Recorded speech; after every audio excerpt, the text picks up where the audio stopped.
Hey, good morning, everyone. Pastor Chris here. Welcome to the Poolside Chat. I want to go back to Jude because Wednesday's going to be questions, but I missed last Saturday to talk about Jude. So I wanted to get to Jude today, where I was going to talk about Saturday.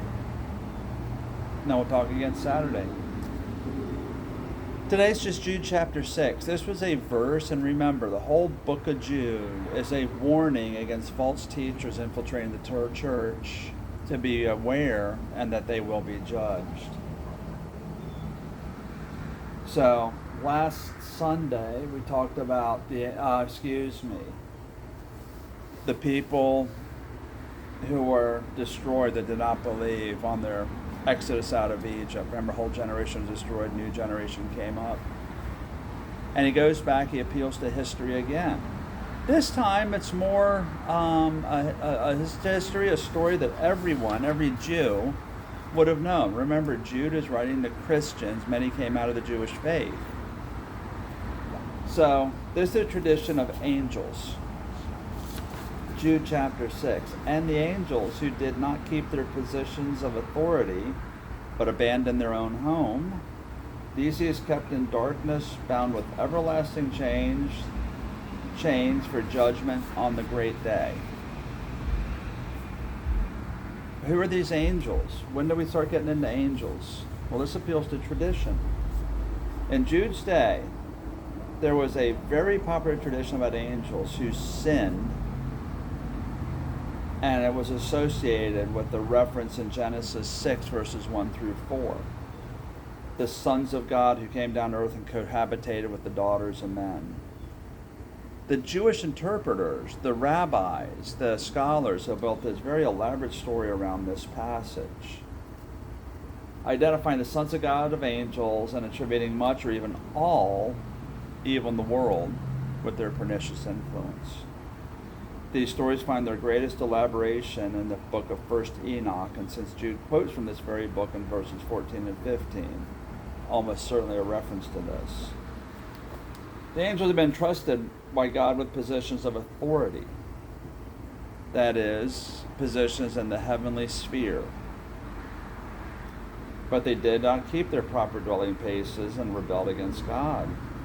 Therefore, God judged them, and they're being kept in darkness, bound with everlasting chains for judgment on the great day. The great day, day of the Lord, the end of time. But God does not wait for the great day, the day of the Lord, to come. He deals with them right then and there.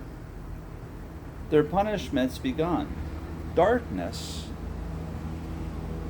was a word commonly used to describe God, divine punishment in the ancient world.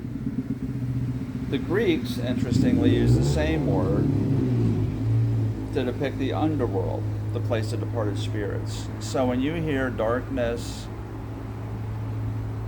you can think of the underworld, you can think of the place where departed spirits go. It's hell. This language is picked up in 1 Enoch, as is the reference to chains. So let me read to you 1 Enoch, chapter 10, verses 4 through 6. Now, one thing I want to say, 1 Enoch is not part of the Bible. You can see copies of it today. It was known, it was used, but it was not part of Scripture. But here's what it says, and here's what Jude pulls from. And secondly, the Lord said to Raphael, bind Azazel hand and foot and throw him into the darkness. And he made a hole in the desert, which was in Dedale, and cast him there. He threw on top of him rugged and sharp rocks, and he covered his face in order that he might not see the light, and in order that he might be sent into the fire on the great day of judgment. This is what Jude had in mind. And what it shows is divine punishment and judgment for those who reject God's words. He is going to appeal to history. He's going to appeal to popular stories. In this case, it was a popular story. Now, some of my Christian friends will say, but this is real because God said it's inspired. It could be. It very well could be.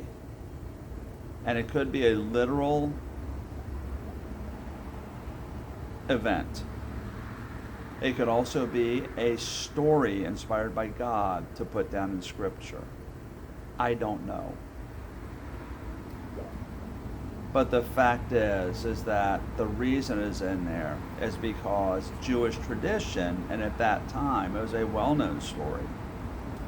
We see other examples of stories throughout Scripture. We see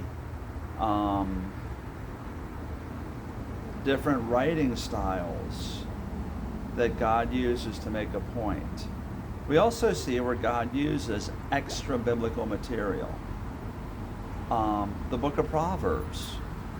There were sayings in Proverbs that were popular amongst the time that led Solomon to include them in this inspired book of Proverbs. So what I can say, with angels, it was a well-known story. It was known because this is an example of judgment that happens from God for those who don't keep his words. And this could apply to both the people that infiltrated the church and those who followed these false prophets. And we will see example after example of how Jude uses stories, histories, words of the prophets, life experiences, legends, to make the point, do not be led astray. And this is one example. So, neat story, but I thought it took a little bit of explaining, so that's the explaining that I have. Guys, keep tuning in. Remember, 1 week we'll have more questions. But for now, have a great rest of the week. Pastor Chris here. Facebook, YouTube, Rumble at FL Compass Church. And now on Instagram at FL Compass Church. Be blessed. We'll see you Saturday.